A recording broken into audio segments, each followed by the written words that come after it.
Quelle est la différence entre un régime et un rééquilibrage alimentaire? Si tu es à la recherche d'astuces pour prendre soin de toi, tu es tombé sur la bonne chaîne. Le mot régime fait parler de lui quasiment toute l'année. J'entends souvent je veux perdre du poids, je veux maigrir facilement, rapidement, je veux me mettre au régime. Le régime est vu comme une période de frustration où on ne mange pas grand chose et on peut ressentir beaucoup de manque, beaucoup de frustration parce qu'on évince ce qui nous fait vraiment envie. Alors oui, il y aura une perte de poids de 4-5 kilos, mais qu'est-ce que ça va donner une fois que l'alimentation va redevenir comme celle que tu avais avant? Les 4-5 kilos que tu as perdus vont souvent revenir et bien souvent ils reviennent aussi accompagnés. C'est ce qu'on appelle aussi l'effet yo-yo. Parfois, il y a certains régimes qui sont vendus avec un message commercial qui fait totalement rêver, mais qui peut mettre aussi notre santé en danger. Comme par exemple les objectifs de perdre 10 kilos en 2 mois, le régime mangé par couleur, le régime de la pomme, de manger que du brocoli, bref, il y en a des tas. C'est avec ce type de définition du mot régime avec laquelle je suis fâchée.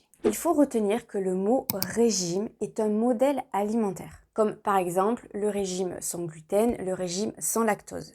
C'est évincer un ou deux aliments de son alimentation pour le bien-être de sa santé. Par exemple, quelqu'un qui est intolérant au gluten ou allergique au gluten va évincer le gluten de son alimentation. En naturopathie, le rééquilibrage alimentaire consiste à revoir l'alimentation sous toutes ses coutures. On va demander à notre consultant de nous fournir une liste où il y a tous ses repas, du petit déjeuner jusqu'au repas du soir, en passant par les grignotages s'il y en a. À partir de là, on va pouvoir examiner ce qu'on peut, par exemple, changer, diminuer ou, au contraire, augmenter. En fonction de l'activité professionnelle, on ne va pas proposer la même chose à quelqu'un qui est un sportif de haut niveau face à une personne qui a un travail qui est beaucoup plus sédentaire. Les points positifs du rééquilibrage alimentaire, ils sont quand même nombreux. De un, on n'envoie plus de messages négatifs à notre cerveau comme de peur ou de frustration ou la peur du manque. L'objectif numéro 1 de notre cerveau, c'est de nous protéger. Donc si on a peur de manquer, si on a peur d'être dans la frustration, lui va se dire « Ok,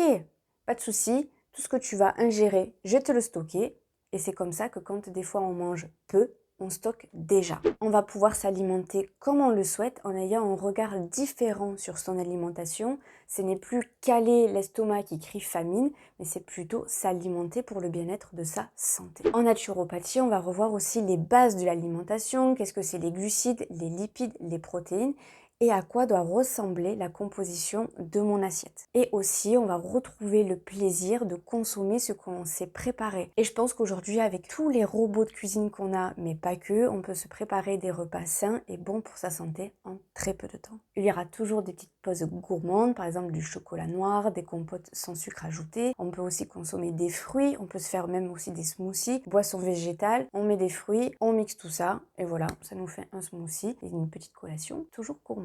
On peut partir aussi sur le principe du 80-20 qui consiste en fait à 80% je m'alimente correctement, je fais quand même un petit peu attention à ce que je mange et les 20% restants, c'est là où je me fais plaisir sans partir non plus dans les extrêmes. 80% ça peut donner du lundi au vendredi, je m'alimente correctement et les 20% le samedi, dimanche, c'est là où je me fais plaisir, je vais au restaurant, les repas entre amis, enfin bref, ce qui te fait plaisir. Mais tu peux aussi organiser ton 80-20 comme tu le souhaites. Si tu préfères faire ton 20% le lundi et le mardi et le reste 80, c'est vraiment en fonction de tes choix et comme tu le souhaites. Tu l'auras compris, le rééquilibrage alimentaire a de nombreux avantages à son actif et ce n'est pas un régime déguisé. De plus, ton cerveau ne ressent pas de manque, ton deuxième cerveau qui est également là non plus, de ce fait, tu ne stockes plus. Si tu rajoutes à cela un petit peu de sport ou d'activité physique, tu ne peux que te sentir bien dans ton corps. Si tu as des questions, n'hésite pas en commentaire ou sur mon compte Instagram qui est juste là. Sur ce, je te dis à la prochaine.